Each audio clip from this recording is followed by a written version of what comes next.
عليكم وطنوالو یو لنډ پیغام لرم په انګلیسي کې مې څه ویلی و اوس یې پښتو کې درته ترجمه کوم.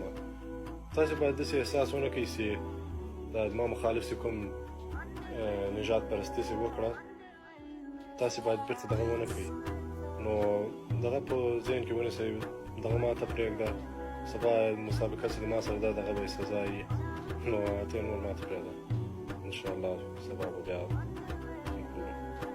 خدا په امان. السلام علیکم.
Show Shabir